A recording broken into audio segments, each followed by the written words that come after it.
for these companies is trying to extract money through settlements, or to have those big cases where they managed to extort $1.9 million from one lady, this thing is single mother, in one case.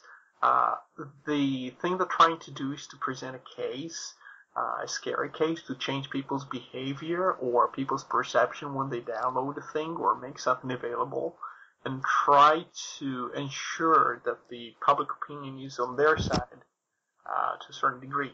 And I think I probably try to push this towards the main theme of the show by saying, well, the same thing happens with patents. When you don't really want to necessarily sue companies with patents, but you do want to be aware of your patents and behave in a certain way based on the fact that they know you could sue them.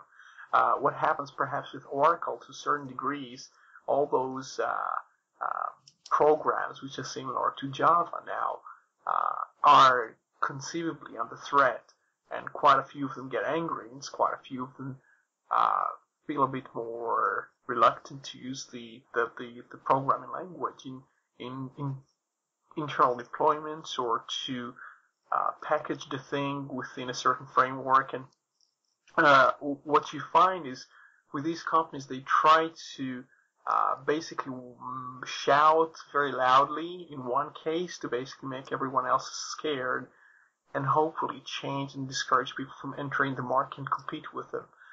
One last thing is the copyright, I call it the copyright cartel, or you can call it whatever you want, but one thing they do is they try to drive the competitors which challenge them based on business models out of the market. So Michael Roberts' son, who's also the founder of Linspire, or Lindos at the time, he's been trying quite a few things with mp3.com, or with, I think he had a few starts up afterwards, where he tries to challenge the existing models, and tries to offer, you have all kinds of things like streaming, or watermarking, or free distributions of things, and all those companies will find themselves somehow being sued out of the market, or being taxed to the point where they cannot exist. They declare bankruptcy, and at some stage all those disruptive technologies will be driven out of the market by those who control the old model.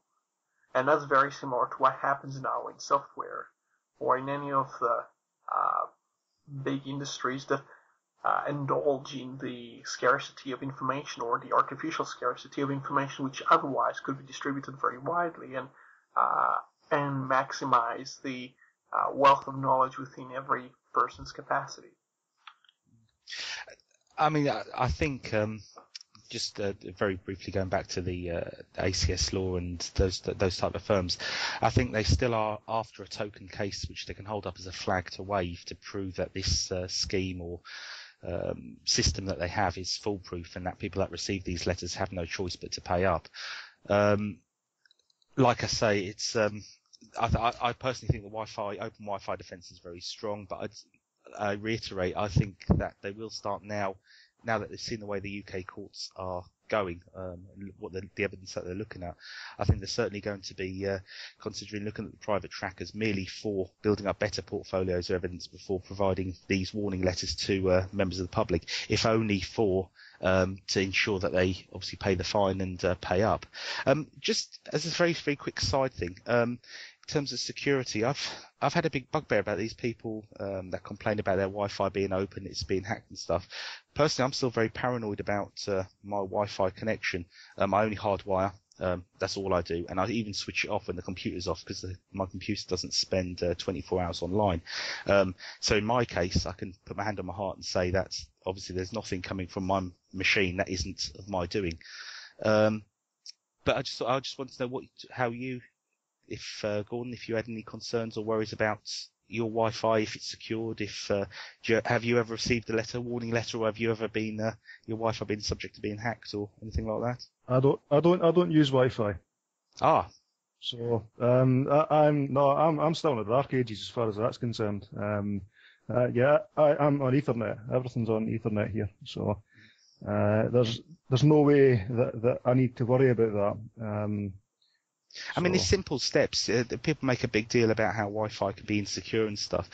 And there's very simple steps. Like I say, my router underneath my desk is not transmitting anything. And the only physical way you can get onto my internet connection is by plugging something into the back of it. And like I say, it's then switched off when the computer's off. But it does surprise me that in this day and age, it's a bit like leaving your back door open nowadays. Yeah, and, well, you should see the type of passwords they choose around here for wireless. You could almost guess the password. It probably would take you quite a few. Probably you'd have to hammer for some time looking for patterns, but it wasn't of my choice. But I'm trying to leave it for convenience. But the thing is, even with passwords being in place, I've seen enough passwords in even previous job. You once in a while get to see people's passwords because they tell you the passwords because they want you to do something, and it's almost always terrible passwords unless the person knows what he or she is doing.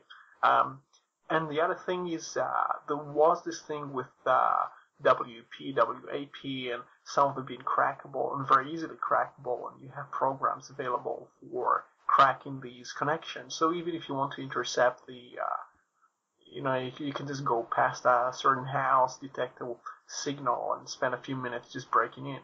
And especially if you want to download something illegal, and I mean illegal not just copyright, but can be something more serious than that, you're quite undetectable because I'm not sure it logs anything like MAC address.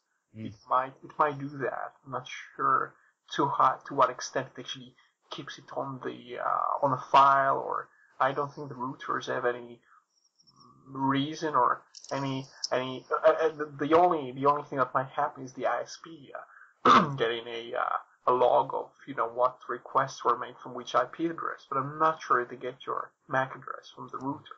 And this is one scary thing if you're thinking about how to track people's behavior online. It's almost like you use pen and paper or meet up in a restaurant and speak to each other, and you have no ways of tracking that.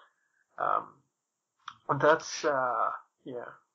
I mean, I think the golden rule, which I certainly live by, and I'm sure Gordon and Roy do, is you take adequate steps in your own security for your Wi-Fi, whatever connection you've got, and at the end of the day, you don't, whatever your views on copyright, you don't engage in infringing, in putting yourself up on offer for a copyright infringement allegation or anything else.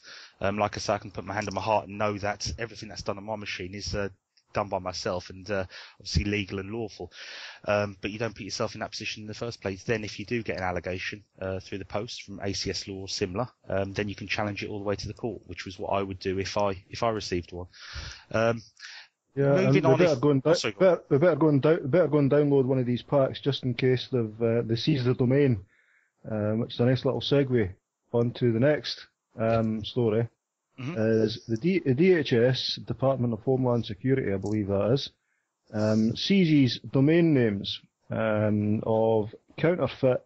Basically, the whole tag that they're putting on this is about IP infringement, intellectual property infringement, counterfeits, fakes, piracy, all the usual buzzwords to protect people. So they're essentially going to the ICANN, the people who look after the name resolutions, nominate, I think it's a UK one, and they're essentially saying we're having that domain name, and the one that they did that made the sort of the headlines was Torrent Finder, and they've now got a list of the Slashdot story mentions 75 domain names that they've seized. I think the list actually increased now.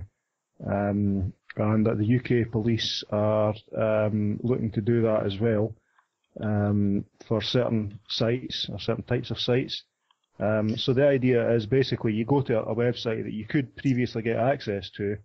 There's been no court order, no contacting whoever owns the website, whoever owns the hosting, whoever owns runs the ISP, nothing, no due process whatsoever. And you go to the website and there's now a banner up with the DHS logo splash page basically saying this domain's been seized. It does beg I mean, it might be my ignorance of the US system, But it does beg the question, how does a torrent site come under the radar of the Department of Homeland Security, which I thought was for things of internal security, not people downloading copyrighted material? I